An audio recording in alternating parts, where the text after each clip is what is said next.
കേന്ദ്ര ഗവൺമെൻറ് കൊണ്ടുവന്നിട്ടുള്ളത്.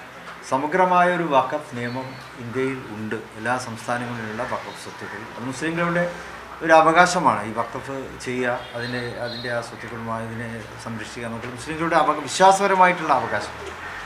അതിനെ സംരക്ഷിക്കുന്ന രീതിയിലുള്ള സമഗ്രമായ നിയമം 2013 ഇവിടെ നിലവിൽ വന്നിട്ടുണ്ട്. അത് സച്ചാർ കമ്മിറ്റി റിപ്പോർട്ടിൻ്റെ അടിസ്ഥാനത്തിൽ ആ മാർഗദർശനങ്ങൾക്കനുസരിച്ച് ഭരണഘടനാദത്തമായിട്ട് തന്നെ ഭരണഘടനാപരമായ രീതിയിൽ തന്നെ ഒരു നിയമം ഇന്ത്യയിൽ നിലനിൽക്കുന്നുണ്ട്.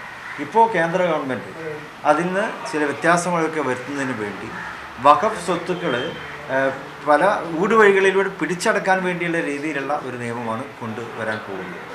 അപ്പോൾ ഇന്നലെ ഇന്ത്യ മുന്നണിയുടെ കക്ഷികളെല്ലാവരും യോഗം ചേർന്നു ഇതിനെ ശക്തമായിട്ട് എതിർക്കാൻ വേണ്ടി തീരുമാനിക്കാനുണ്ടായത്. മുസ്ലിം ലീഗും അതിൻ്റെ ഭാഗമാണ്. മുസ്ലിം ലീഗും അതിനെ എതിർക്കാൻ തന്നെയാണ് തീരുമാനിച്ചിട്ടുള്ളത്. പ്രതിപക്ഷ കക്ഷികളെല്ലാം എല്ലാ മതേതര കക്ഷികളും ഇപ്പോൾ കേന്ദ്ര ഗവൺമെൻറ് അവതരിപ്പിക്കാൻ പോകുന്ന ബില്ലിനെ ശക്തമായിട്ട് തന്നെ പാർലമെൻറ്റിൽ എതിർക്കും. അതിൻ്റെ ഭാഗമായിട്ട് മുസ്ലിം ലീഗും അതിനെ എതിർക്കുക. കാരണം ഒരു ദൈവമാർഗത്തിൽ സ്വന്തം സ്വത്ത് സമർപ്പിക്കാനുള്ള മതപരമായ ഒരു വിശ്വാസത്തെ ഹനിക്കുന്ന അതിന് പരിമിതികൾ ഉണ്ടാക്കുന്ന ഒരു നടപടിയാണ് ഇപ്പോൾ BJP ഗവൺമെൻറ് ഒരു പ്രത്യേക ജനവിഭാഗത്തെ ലക്ഷ്യം വെച്ചുകൊണ്ട് കൊണ്ടുവരുന്ന ഒരു നിയമമാണ്. ആ നിലക്കാണ് എല്ലാ മതേതര കക്ഷികളും അതിനെ എതിർക്കുന്നതുകൊണ്ട് തങ്ങൾ പറഞ്ഞത്, അതായത് വിശ്വാസപരമായ കാര്യങ്ങളിൽ ഒരു ഇടപെടുക എന്നുള്ളതാണ്. ഒരു പ്രത്യേക ജനവിഭാഗത്തെ ലക്ഷ്യം വെച്ച് കൊണ്ടുവരുന്ന ഒരു നിയമമാണ്. അതുകൊണ്ടാണ് ടോട്ടലായിട്ട് മതേതര കക്ഷികൾ മുഴുവൻ അതിനെ എതിർക്കുന്നത്. അതുതന്നെയാണ് നിലപാട്, അതുതന്നെയാണ് എല്ലാ കക്ഷികളുടെയും നിലപാട്.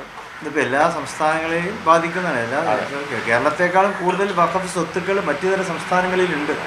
അപ്പോൾ അതിനൊക്കെ പല കാരണങ്ങളും പറഞ്ഞ് അതിനെ പിടിച്ചെടുക്കുക എന്നുള്ളൊരു ഗൂഢലക്ഷ്യം ഇപ്പോൾ BJP കൊണ്ടുവരുന്ന ഈ ബില്ലിലുണ്ട് എന്ന് എല്ലാവർക്കും തിരിച്ചറിയാൻ സാധിച്ചിട്ടുണ്ട്. അപ്പോൾ അതുകൊണ്ട് തന്നെയാണ് എല്ലാ മതേതര കക്ഷികളും അതിനെ പാർലമെൻറ്റിൽ എതിർക്കാൻ വേണ്ടി തീരുമാനിച്ചിട്ടുള്ളത്. അതിൽ വലിയൊരു അപകടം വേറെ ഒളിഞ്ഞിരിപ്പുണ്ട്. ഇത് ഒരു പ്രത്യേക ജനവിഭാഗത്തിൻ്റെ അല്ല, മുസ്ലിം സമുദായത്തെ മാത്രം ബാധിക്കുന്ന ഒരു വിഷയമല്ല. ഒരു നിയമം കൊണ്ടുവന്നാൽ അത് എല്ലാവർക്കും ബാധകമാണ്. നാളെ മറ്റു ന്യൂനപക്ഷങ്ങളുടെ പ്രോപ്പർട്ടിയും അവർ പിടിച്ചെടുക്കും.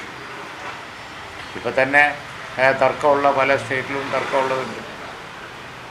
അതിർത്തി സംസ്ഥാനങ്ങളിലൊക്കെ അവിടെയുള്ള ന്യൂനപക്ഷങ്ങൾ വലിയ പരാതിയിലാണ്. അവരുടെ ജീവനും സ്വത്തിനും പരിരക്ഷ കൊടുക്കുന്നില്ല എന്ന പരാതി അവർക്കുണ്ട്. അപ്പോൾ അവരെയൊക്കെ ബാധിക്കുന്ന വിഷയം ഇതിൽ വരും. അവർക്കും സംരക്ഷണം ഉണ്ടാവില്ല. ഇന്ന് ഇതാണെങ്കിൽ നാളെ ഒരു ഭേദഗതിയിലൂടെ വേറെ ആരതും പിടിച്ചെടുക്കാം. വിശ്വാസത്തിൽ ഇടപെടലാണ് ഈ നടക്കുന്നത്.